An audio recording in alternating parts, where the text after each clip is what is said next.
Intro scene, Guam Air Base. 0430 hours local time. Soft radio chatter. Hum of engines building. Narrator VO. In the pre-dawn hours of a humid Pacific morning, the rumble beneath the tarmac wasn't just thunder. It was the unmistakable roar of raw American air power preparing to take flight. An operation of historic scale was underway. Codenamed Operation Sky-and-Ville, it involved a rapid deployment of over 24 B-52 Stratofortress bombers, fully armed and fueled, rising into the sky from Andersen Air Force Base in Guam. Their destination, the Sea of Japan, just beyond North Korean airspace. Colonel Jackson R. Pierce, Squadron Commander. This isn't just a show of force, it's a message. A very clear message that the United States Air Force is watching, and we are ready. Scene airborne. 0545 hours. Narrator VO.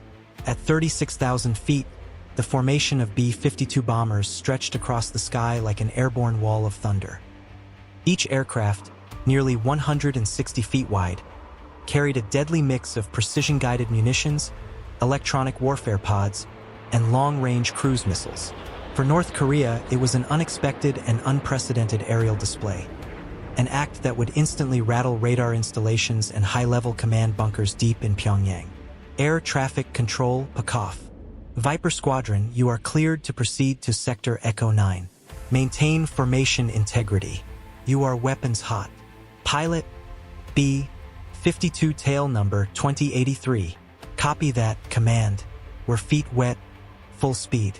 North Korean air defense should be lighting up soon. Scene, North Korea. KPA headquarters, Pyongyang. Korean People's Army General Ri Chun-ho. Subtitled. Impossible. We would have seen preparations days ago.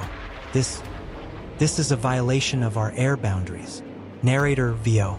What General Ri didn't know was that this operation had been in planning for months. Every detail, from satellite masking to radar jamming en route, had been executed with surgical precision by the Pentagon and U.S. Indo-Pacific Command. North Korean air surveillance was seeing the bombers, yes, but far too late. Scene, airborne mission execution.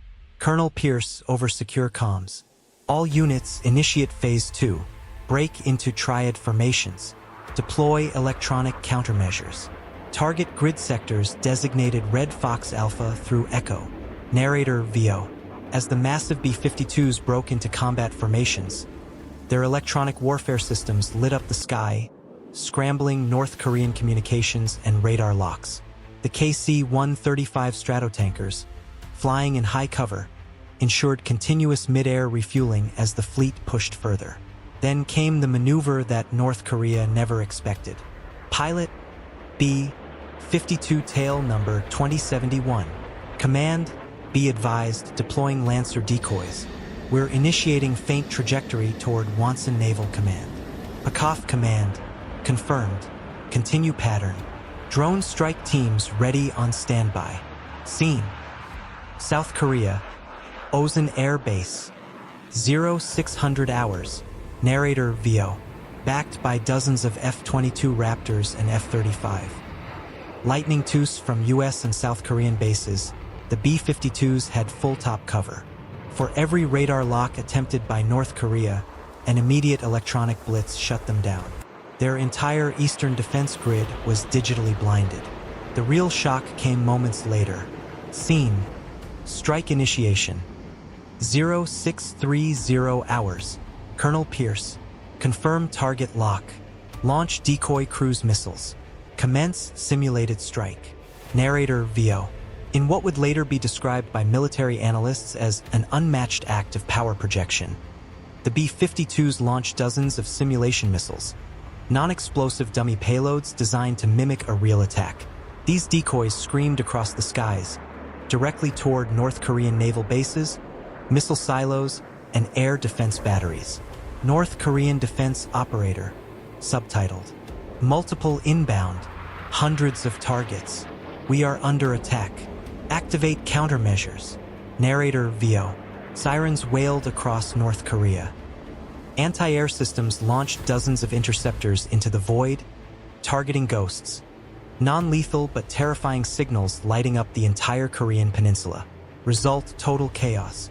Scene: international response. UN-Security Council. Emergency session. Narrator: VO. As images of B-52 bombers blanketing the skies went viral, international newsrooms lit up. An emergency UN Security Council session was called within the hour. China expressed concern. Russia called for restraint. South Korea reinforced its alerts. But Washington had a single, unified message. US Ambassador, this was not an attack. It was a message. And if North Korea continues with its provocations, nuclear or otherwise, our next message will be even clearer. Scene: aftermath. Pyongyang state media. Narrator: VO. The North Korean regime remained largely silent for 24 hours. Then, a short broadcast aired on state-run television, accusing the US of reckless aggression and placing their military on wartime alert. But within their high command, the reality was sinking in. Defector report, translated: VO. Officials panicked. Some generals believed war had begun.